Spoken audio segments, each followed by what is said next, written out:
Okay, so Gabe had a reasonable question about like why do we care about cosines and sines and kind of oscillating functions? Okay, so here's one reason.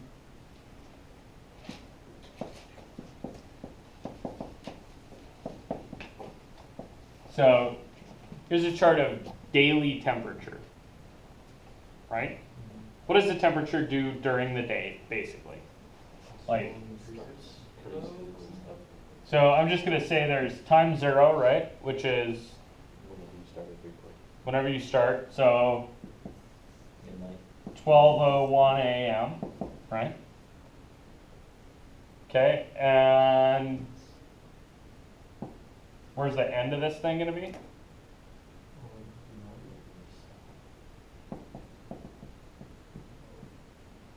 Yeah, maybe let's just call that 11:59. And we tossed 2 minutes out of our day, but who cares? You guys cool with this? Okay, so great. We have a day happening here. What does the temperature do during a day?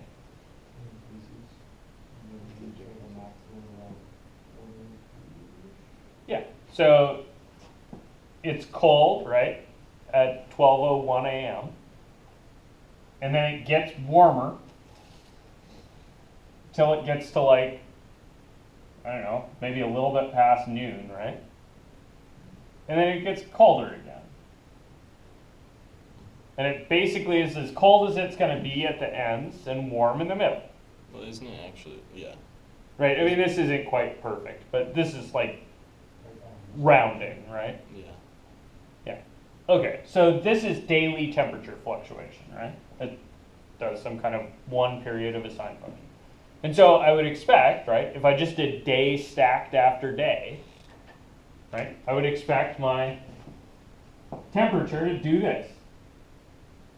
Right? It's going to start at the bottom, and then it's going to go up to the top and then back to the bottom. That's a day. And then the next day it's going to do the same thing. And then the next day it's going to do the same thing. And then the next day it's going to do the same thing, right? Yeah, so basically we're talking about weather forecasts, right? So like this is day 1 in here, this is day 2 in here, this is day 3 in here. How good a forecast is this? Horrible. Yeah, this is freaking horrible. Why is this horrible? Yeah, because there's more stuff, right? There's Temperature will shift up, so it's like, Well, in California, it would be like snowing yesterday. Well, that can happen the same day multiple times. Yeah, so day-to-day fluctuations happen, right? And so one of the things we need to add to this is like, there's a daily temperature thing, right? But then there's also a yearly temperature thing, right? So in the course of a year, right? So let's say we have January here, right?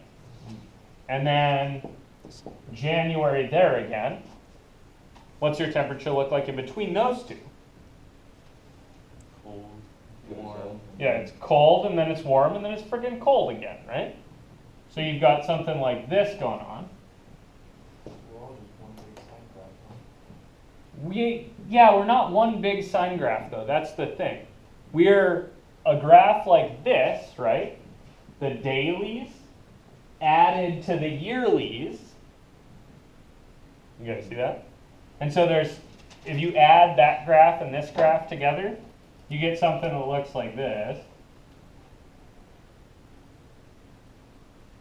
I'm lying a little bit. There's not enough days in here. Those happen faster, right? There should be 365 of little wiggles, and I'm on track to get about 50. So you'll have to forgive the fact that this is not enough days, right? But then there's also longer term trends. Yeah, there's the La Nina, El Nino cycle, which is a like 7-year oscillation. And so you have to add that 7-year oscillation to this 1-year oscillation to the day-to-day oscillations. You guys see this? And so you guys live in like a space made of lots and lots of added together sine graphs. And this thing about where the idea of global warming came from. It's like we started doing something called Fourier Transform to climate data. And Fourier Transform grabs the individual sine waves out of a set of data. And so we just did this, and out of those things, you get like day-to-day oscillations, totally expected, check. You get year-to-year oscillations, totally expected, check. You get the 7 to 10 year like La Nina, El Nino oscillations, like check, we've seen those, we know those happen. And then you get something that doesn't turn into a sine wave. And that's the like global long-term trend of everything's going up. And that shouldn't be in there as far as we can tell from historical data. So the conclusion is, well, where'd it come from? Probably we did that. You guys kind of Difference at all, or Well, yeah, I mean, basically the thing is there's a lot, like we've been taking a lot of fossil fuels out of the ground and burning it. And the last time all the fossil fuels were out of the ground, the dominant life form on this planet was a 10-foot long centipede. So things were different. Probably weird to go back to that. You guys kind of see the idea though? It's just sine waves stacked up and up and up. You know the other thing that uses this is a toy that was invented about 10 years ago, an auto tuner. So an auto tuner does the exact same thing. It Fourier transforms a sound and then forces the oscillations in that sound to match the oscillations that you want to have happen. So it stretches and compresses to kind of force matching. So it just takes frequencies and. Yeah, music is made out of this. Like this is what a noise looks like. And so if we want to make a noise that looks all jiggity jaggedy, match a nice noise, right? You just pull the sine curves that this thing's made out of, and then you can stretch and compress them to force them to fit that, which is really what an auto tuner does. force it to fit as well as it can. Yeah, and if there's no noise, right, and you auto tune it, you'll get no result, right? Because you're not going to force that to fit this. Yeah. You guys kind of see that? Okay, so there's a couple uses. There's millions more. These happen anytime there's something oscillating.